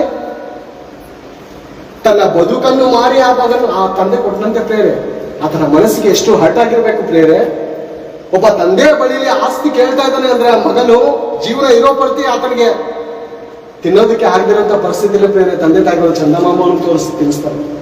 ಈಗಿನ ಕಾಲದಲ್ಲಿ ಟ್ರೈನ್ಗಳನ್ನು, ಮುಂತಾದ ಬಸ್ಗಳನ್ನು ತೋರಿಸಿ ತಿನ್ನಿಸ್ತಾರೆ ತನ್ನ ಮಕ್ಕಳ ಮೇಲೆ ಇರುವಂತ ಮಮತೆಗೋಸ್ಕರ. ನನ್ನ ಮಗಳು ಒಂದು ತುತ್ತು ಆಹಾರ ಕಡಿಮೆ ತಿಂದ್ರೆ ಆತನ ದೇಹಕ್ಕೆ ಬಲ ಸಿಗಲ್ಲ ಅಂತ ಒಂದೇ ಒಂದು ಕಾರಣಕ್ಕೋಸ್ಕರ ಇಲ್ಲ ಸಲ್ಲದ ಸುಳ್ಳುಗಳನ್ನು ಹೇಳಿ ಮಗನಿಗೆ ಅದನ್ನು ತೋರಿಸಿ ಇದನ್ನು ತೋರಿಸಿ ನಿನ್ನ ಹೊಟ್ಟೆಗೆ ಆಹಾರ ಹಾಕಿದಂತ ತಾಯಿ ತಂದೆಯ ಬಳಿಯಲ್ಲಿ ನೀನು ಪಾಲ್ ಕೇಳ್ತಾ ಇದ್ರೆ ನೀನ್ ನಿಜವಾದ ಮಗನ ಅಥವಾ ರಾಕ್ಷಸನ ಮಗನ? ನೀನು ಬರತಕ್ಕಂತ ಪಾಲ್ ಕೇಳ್ತಾ ಇದೀಯಾ?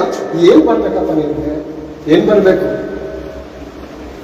ಜೀವನ ಕೊಟ್ಟಿದ್ದು ದೇವರು ಪ್ರೇರೆ. ಈ ಲೋಕಕ್ಕೆ ನಾವು ಬರುವಾಗ ಇದು ಪರಲೋಕದ ತಂದೆಗೆ ಹೋಲಿಕೆ ಆಗಿರುವಂತ ಮಾತು ಪ್ರೇರೆ. ಪರಲೋಕದ ತಂದೆಗೆ ಹೋಲಿಕೆ ಆಗಿರುವಂತ ಮಾತು ಇದು. ಒಂದು ಸಾರಿ ವಚನವನ್ನು ನೋಡಿಕೊಳ್ಳ ಪ್ರೇರೆ. ಕೀರ್ತನೆಗಳು 17ನೇ ಅಧ್ಯಾಯ 14ನೇ ವಚನವನ್ನು ಸಾರಿ ತೆಗೆದು ನೋಡೋಣ. 17 ಒಂದು ನಿಮಿಷ 17 ಯೆಹೋವನೇ ಇಹಲೋಕವೇ ತಮ್ಮ ಪಾಲೆಂದು ನಂಬಿದ ನರರಿಗೆ ನಿನ್ನ ಕೃಪೆಯಿಂದ ನನ್ನನ್ನು ತಪ್ಪಿಸು. ಈಗ ಓದೋಣ. ನಿನ್ನ ಐಶ್ವರ್ಯದಿಂದ ಅವರ ಹೊಟ್ಟೆಯನ್ನು ತುಂಬಿಸಿದ್ದೀಯಲ್ಲ. ನಿನ್ನ ಐಶ್ವರ್ಯದಿಂದ ಅವರ ಹೊಟ್ಟೆಯನ್ನು ತುಂಬಿಸಿದೆಯಲ್ಲ. ಏನ್ ಬೇರೆ? ದೇವರ ಐಶ್ವರ್ಯದಿಂದ ನಮ್ಮ ಹೊಟ್ಟೆಯನ್ನು ತುಂಬಿಸಿದೆನಂತೆ. ಪ್ರತಿದಿನ ಭೂಮಿಗೆ ಅಪ್ಪಣೆ ಕೊಟ್ಟು ಆಹಾರವನ್ನು ಉಪ್ಪಿಸ್ತಾ ಇದ್ದಾನೆ. ಯಾರು? ಆ ಸರ್ವೇಶ್ವರನು. ನಮ್ಮ ತಾಯಿ ಕೈಲಾಗುತ್ತಾ? ನಮ್ಮ ತಂದೆ ಕೈಲಾಗುತ್ತಾ? ಅಥವಾ ನಮ್ಮ ಗುರುಗಳ ಕೈಲಾಗುತ್ತಾ? ಅಥವಾ ದೊಡ್ಡ ಅಧಿಕಾರಿಗಳ ಕೈಲಾಗುತ್ತಾ? ಯಾವನಿಂದಾದ್ರೂ ಸಾಧ್ಯನಾ? ಅಸಾಧ್ಯ. ದೇವರಿಂದ ಎಲ್ಲವೂ ಸಾಧ್ಯ. ಈ ಭೂಮಿಗೆ ಅಪ್ಪಣೆ ಕೊಟ್ಟು 84 ಲಕ್ಷ ಜೀವರಾಶಿಗೆ ಮಾತ್ರವಲ್ಲ 800 ಕೋಟಿ ಮಾನವರಿಗೆ ಪ್ರತಿದಿನ ಆಹಾರ ಕೊಡ್ತಾ ಇದ್ದಾನೆ. ತನ್ನ ಐಶ್ವರ್ಯದಿಂದ ಈ ಜನರನ್ನು ಸಾಕುತ್ತಿದ್ದಾನೆ. ಅದೇ ಬರೆಯುತ್ತಿದ್ದಲ್ಲ ಪ್ರಿಯರೇ. ನೋಡಿ ಇನ್ನೊಂದ್ಸರಿ ಓದೋಣ. ನಿನ್ನ ಐಶ್ವರ್ಯದಿಂದ ಅವರ ಹೊಟ್ಟೆಯನ್ನು ತುಂಬಿಸಿದ್ದಿ. ದಾವೀದನು ಪವಿತ್ರಾತ್ಮ ಭರಿತನಾಗಿ ಹೇಳುತ್ತಿರುವಂತ ಈ ಮಾತು. ತಂದೆ, ನಿನ್ನ ಐಶ್ವರ್ಯದಿಂದ ಈ ಭೂನಿವಾಸಿಗಳ ಹೊಟ್ಟೆಯನ್ನು ತುಂಬಿಸ್ತಾ ಇದೆಯಾ? 3 ಟೈಮ್ ಆಹಾರವನ್ನು ಕೊಡ್ತಾ ಇದೆಯಾ? ಉಸಿರಾಡೋದಕ್ಕೆ ಗಾಳಿ ಕೊಡ್ತಾ ಇದೆಯಾ? ಸೂರ್ಯನ ಬೆಳಕನ್ನು ಕೊಡ್ತಾ ಇದೆಯಾ? ಒಂದು ಕ್ಷಣ ಹಾಸ್ಪಿಟಲ್ ಹೋಗಿ ನೋಡಿದ್ರೆ 10 ನಿಮಿಷ ಆಕ್ಸಿಜನ್ಗೋಸ್ಕರ 5,000 10,000 ಬಿಲ್ ಕಟ್ಟೋದನ್ನು ನೋಡ್ತೀವಿ. ಮನೆ ಬೆಳಕಾಗಿ ಬರ್ತಾ ಇರುವಂತ ಈ ಲೈಟ್ಗೆ ನಾವು ತಿಂಗಳಿಗೆ ಬಿಲ್ ಕಟ್ತಾ ಇದ್ದೇವೆ ಅಲ್ವಾ? ನಾವು ಮನೇಲಿ ಆಹಾರವನ್ನು ಬೇಯಿಸ್ಕೊಂಡು ತಿನ್ನೋದಕ್ಕೆ ಅಂಗಡಿಗೆ ಹೋಗಿ ರೇಷನ್ ತಗೊಂಡ್ಬರೋದಕ್ಕೆ ಕಾಸು ಕೊಡ್ತಾ ಇದ್ದೀವಿ. ಇದನ್ನೆಲ್ಲ ಉಚಿತವಾಗಿ ನನ್ನ ಮಕ್ಕಳು ಬದುಕಿ ಅಂತ ಕೊಡ್ತಾ ಇರುವಂತಹ ದೇವರು ಐಶ್ವರ್ಯವಂತನ ಅಥವಾ ನಮ್ಮ ತಂದೆ ಆಗಿ ಭಿಕಾರಿನ? ದೇವರು ಐಶ್ವರ್ಯವಂತನ? ತನ್ನ ಐಶ್ವರ್ಯದಿಂದ ನಮ್ಮನ್ನೆಲ್ಲ ಸಾಕ್ತಾ ಇದ್ದಾನೆ. ಅಂಥ ಐಶ್ವರ್ಯವಂತನಾದ ಆ ದೇವರ ಮಕ್ಕಳಾದಂಥ ನಾವು ಈ ಲೋಕದಲ್ಲಿ ಏನೋ ಒಂದು ಸ್ವಲ್ಪ ದಿವಸ ಚೆನ್ನಾಗಿ ಬದುಕೊಳ್ಳೋಣ. ತಂದೆ ಹತ್ರ ಇದ್ರೆ ಕಂಡೀಷನ್ ಜಾಸ್ತಿ ಆತನಿಗೆ, ಮನೇಲಿದ್ರೆ ಕಂಡೀಷನ್ ಜಾಸ್ತಿ. ಮಗಳೇ ಮನೇಲಿದ್ಯಾ, ಬೈಬಲ್ ಓದ್ಕೊಳಪ್ಪ, ಮನೇಲಿ ಪ್ರಾರ್ಥನೆ ಮಾಡ್ಕೊಂಡು ಹೊರಗಡೆ ಹೋಗ್ಬೇಡ, ಹೊರಗಡೆ ಹೋಗ್ಬೇಡ, ಈ ಜೀವನ ಬಗ್ಗೆ ಹೇಳ್ಕೊಂಡು ಅಂತ ಹೇಳಿದ್ರೆ ಈ ಮಗನು ಕೇಳಲ್ಲ. ಯಾಕಂದ್ರೆ ಮನೆ ಕಂಡೀಷನ್ ಜಾಸ್ತಿ. ಆಚೆ ಕಡೆ ಪೋಲಿ ಹುಡುಗರ ಸವಾಸದಲ್ಲಿ ಹೋಗು ಅಂದ್ರೆ ಹೋಗ್ತಾನೆ, ಆಚೆ ಕಡೆ ಟಿವಿ ನೋಡೋಕೆ ಹೋಗು ಅಂದ್ರೆ ಹೋಗ್ತಾನೆ, ಆಚೆ ಕಡೆ ಮತ್ತೊಬ್ಬರ ಫ್ರೆಂಡ್ಸ್ ಸವಾಸ ಅಂದ್ರೂ ಮಾಡಿದ್ರೆ ಮಾಡ್ತಾನೆ. ಮನೇಲಿ ಕೂತ್ಕೊಂಡು ಕಟ್ನಿಟ್ಟಾಗಿ ಡೀಸೆಂಟ್ ಆಗಿ ದೇವರ ದಯದಲ್ಲಿ ದೇವರ ಭಕ್ತಿಲಿ ಇರು ಅಂದ್ರೆ ಈ ಮಗನಿಗೆ ಇರೋದಕ್ಕೆ ಆಸೆ ಆಗ್ಲಿಲ್ಲ ಪ್ರೇರೆ. ಸ್ವಲ್ಪವಾದ ಸಂತೋಷ, ಕ್ಷಣಿಕವಾದ ಸಂತೋಷ, ಕ್ಷಣಿಕವಾದ ದೇಹದ ಕೋರಿಕೆಗಳನ್ನು ತೀರಿಸ್ಕೊಳ್ಳೋದಕ್ಕೋಸ್ಕರ ಆಚೆ ಕಡೆ ಬಿಟ್ಟು ಹೋದ. ಯಾರನ್ನ ಬಿಟ್ಟು ಹೋದ? ತಂದೆನ ಬಿಟ್ಟು ಹೋಗಿದ್ದಕ್ಕೋಸ್ಕರ ಭಿಖಾರಿ ಆದ ಪ್ರೇರೆ. ತಿನ್ನೋದಕ್ಕೆ ಆಹಾರವಿಲ್ಲದೆ, ಉಡುವುದಕ್ಕೆ ವಸ್ತ್ರವಿಲ್ಲದೆ ಭಿಖಾರಿಯಾಗಿ ಅಲಿಯುವಂಥ ಸಮಯದಲ್ಲಿ ಆತನಿಗೆ ಆಲೋಚನೆ ಬಂತು, ನನ್ನ ತಂದೆ ಎಷ್ಟು ಚೆನ್ನಾಗಿ ನೋಡ್ಕೊತಾ ಇದ್ದ ನನಗೆ. ಕೊಬ್ಬು ಜಾಸ್ತಿಯಾಗಿ, ಅಹಂಕಾರ ಜಾಸ್ತಿಯಾಗಿ, ದುರಾಂಕಾರದಲ್ಲಿ ಮೆರೆದು ಆಚೆ ಕಡೆ ಬಂದೆ. ಈಗ ನನ್ನ ಪರಿಸ್ಥಿತಿ ಏನಾಗಿದೆ? ಹಂದಿಗೆ ತಿನ್ನುವಂತ ಆಹಾರ ನನ್ನ ಬಳಿ ನಿಲ್ಲೋಣ ಅಂತ ಆತನು ನೆನೆಸ್ಕೊತಾ ಇದ್ದಾನೆ. ಈ ದಿನ ದೇವರೇನು ಗೊತ್ತಾ, ಜನರು ಪಶ್ಚಾತ್ತಾಪ ಪಟ್ಟು ನನ್ನ ಕಡೆ ಮನ ತಿರುಗುತ್ತಾರೋ ಇಲ್ಲವೋ ಎಂದು ದೇವರೇನ್ ಮಾಡ್ತಾ ಇದ್ದಾನೆ ಗೊತ್ತಾ? ದೀರ್ಘ ಶಾಂತಿಯಿಂದ ಕಾಯ್ತಾ ಇದ್ದಾನೆ. ಯಾವ ರೀತಿ ಗೊತ್ತಾ? ತಾಳ್ಮೆಯಿಂದ ದಿನವೆಲ್ಲ ಕೈ ಚಾಚಿದ್ದಾನೆ. ಯೆಶಾಯನ ಬರೆದ ಪ್ರವಾದನೆ ಅಂತ 65ನೇ ಅಧ್ಯಾಯ 1ನೇ ವಚನದಿಂದ ಓದಿಕೊಳ್ಳೋಣ. ಯೆಶಾಯ ಪ್ರವಾದನೆ ಗ್ರಂಥ 65ನೇ ಅಧ್ಯಾಯ 1ನೇ ವಚನದಿಂದ. ವಿಜ್ಞಾಪಿಸಿಕೊಳ್ಳದವರಿಗೂ ಪ್ರಸನ್ನನಾಗಿದ್ದೇನು. ಸಾಕು ಬೇರೆ. ವಿಜ್ಞಾಪಿಸಿಕೊಳ್ಳುವವರಿಗೂ ಪ್ರಸನ್ನನಾಗಿದ್ದೇನೆ ಅಂತ ಇಲ್ಲ. ವಿಜ್ಞಾಪಿಸಿಕೊಳ್ಳುವವರಿಗೂ ಅಂತ ಅಲ್ಲ. ಯೇಸು ಸ್ವಾಮಿ ಅಂತ ಯಾರಂತ ಗೊತ್ತಿಲ್ಲ. ಯೇಸು ಸ್ವಾಮಿ ಯಾರಂತ ದೇವರು ಅಂತ ಗೊತ್ತಿಲ್ಲ. ಆತನನ್ನು ಕಳಿಸಿಕೊಂಡಂತ ಆ ಪರಮಾತ್ಮನ ಬಗ್ಗೆ ಗೊತ್ತಿಲ್ಲ. ಅವ್ರು ವಿಜ್ಞಾಪಿಸ್ತಾರ? ದೇವ್ರ ಬಗ್ಗೆ ಗೊತ್ತಿಲ್ದವ್ರು ವಿಜ್ಞಾಪಿಸ್ತಾರ? ದೇವ್ರ ಬಗ್ಗೆ ಗೊತ್ತಿರೋರೆ ನಾನೇ ವಿಜ್ಞಾಪಿಸ್ತಾ ಇಲ್ಲ ಅಲ್ವಾ? ದೇವ್ರ ಬಗ್ಗೆ ಗೊತ್ತಿರೋ ನಾನೇ ಸರಿಯಾಗಿ ವಿಜ್ಞಾಪಿಸ್ತಾ ಇಲ್ಲ ಬೇರೆ. ದೇವ್ರು ಯಾರಿಗೆ ಹೇಳ್ತಾರೆ ಗೊತ್ತಾ? ಅನ್ಯ ಜನಾಂಗದವರಿಗೆ ಹೇಳ್ತಾ ಇದ್ದಾನೆ. ತನ್ನ ಐಶ್ವರ್ಯದಿಂದ ಪ್ರತಿದಿನ ಆಹಾರವನ್ನು ಕೊಡ್ತಾರಂತ ಈ ಮಕ್ಕಳ ಬಗ್ಗೆ ಹೇಳ್ತಾ ಇದ್ದಾನೆ. ವಿಜ್ಞಾಪಿಸಿಕೊಳ್ಳದವರಿಗೂ ಪ್ರಸನ್ನನಾಗಿದ್ದೇನು. ನನ್ನನ್ನು ಹುಡುಕುವವರಿಗೂ ಅಲ್ಲ, ಹುಡುಕದವರಿಗೂ ಸಿಕ್ಕಿದೇನು. ಈ ದಿನ ಗಲ್ಲಿಗಳಿಗೆ ಹೋಗಿ ಸುವಾರ್ತೆ ಸಾರ್ತಾ ಇದ್ದಾರೆ ಅಂದ್ರೆ ಏನ್ ಮಾಡ್ತಾರೆ? ದೇವರು ಹುಡುಕದವರಿಗೂ. ನೀನ್ ಹುಡುಕ್ತಾ ಇಲ್ಲ, ನಿನ್ನನ್ನು ನಾನು ಹುಡುಕ್ತಾ ಇದ್ದೇನೆ. ನನ್ನ ಮಗನ ಮೂಲಕ ಹುಡುಕ್ತಾ ಇದ್ದೇನೆ, ನನ್ನ ಮಗಳ ಮೂಲಕ ಹುಡುಕ್ತಾ ಇದ್ದೇನೆ. ತಗೋಯ್ ಸುವಾರ್ತೆ, ತಗೋಯ್ ಕರಪತ್ರಿಕೆ, ಓದು ಒಂದ್ಸಾರಿ. ದೇವರ ಪ್ರೀತಿ ಏನಂತ ತಿಳ್ಕೊ, ಪಾಪ ವಿಮೋಚಕರು ಯಾರಂತ ತಿಳ್ಕೊ, ಆತ್ಮರಕ್ಷಕರು ಯಾರಂತ ತಿಳ್ಕೊ ಅಂತ ಗಲ್ಲಿಗಳಿಗೆ ಹೋಗಿ ನಾನು ಹುಡುಕ್ತಾ ಇದ್ದೀನಿ. ನೀನೇನ್ ಮಾಡ್ತಾ ಇದ್ದೇನೆ ನನ್ನ ಕೈಗೆ ಸಿಗ್ತಾ ಇಲ್ಲ. ಕೆರಡ ವಚನ, ನನ್ನ ನಾಮವನ್ನು ಎತ್ತಿ ಪ್ರಾರ್ಥಿಸದ ಜನಾಂಗಕ್ಕೂ, ಪ್ರಾರ್ಥಿಸುವ ಜನಾಂಗಕ್ಕೆ ಮಾತ್ರವಲ್ಲ, ಪ್ರಾರ್ಥಿಸದ ಜನಾಂಗಕ್ಕೂ ಈಗೋ ನೋಡಪ್ಪ, ಇಲ್ಲಿ ಸತ್ಯವೇದ ಗ್ರಂಥದಲ್ಲಿ ನಾನು ಕೈ ಚಾಚಿ ನಿಂತಿದ್ದೀನಿ. ಈಗೋ ನಾನಿದ್ದೇನೆ ಕಂಡ್ರು. ಯಾರಿದ್ದಾರೆ ಅಂತ ಹೋಗ್ತಾ ಇದ್ದೀರಾ? ಯಾರು ನಿಮ್ಮನ್ನ ಕಾಪಾಡ್ತಾರೆ? ನಿಮ್ಮ ಆತ್ಮಗಳನ್ನು ರಕ್ಷಿಸುವವನು ಯಾರಾದ್ರೂ ಇದ್ದಾನ? ಯಾರು ಇಲ್ಲ. ನಾನಿದ್ದೇನೆ. 2 ಸರಿ ಹೋಗ್ತಾ ಇದ್ದೇನೆ. ನಾನಿದ್ದೇನೆ. ನನ್ನ ಬಳಿಗೆ ಬನ್ನಿ.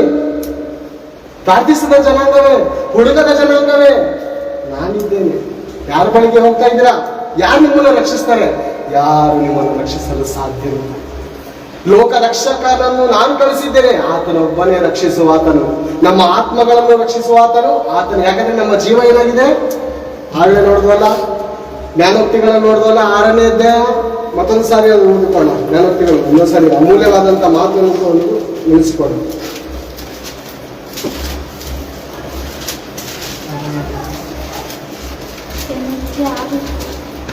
6:24-25. ಒಂದು ನಿಮಿಷ. 26ನೇ ಓದಪ್ಪ. ವೇಶ್ಯೆಯಿಂದ ಯಾವನಿಗಾದರೂ ಒಂದು ರೊಟ್ಟಿ ಮಾತ್ರ ಗತಿಯಾಗುವುದು, ಪರಸ್ತ್ರೀಯೋ ಅಮೂಲ್ಯವಾದ. ಈ ಜೀವ ಏನು ಬೇರೆ? ಅಮೂಲ್ಯವಾದ ಜೀವ.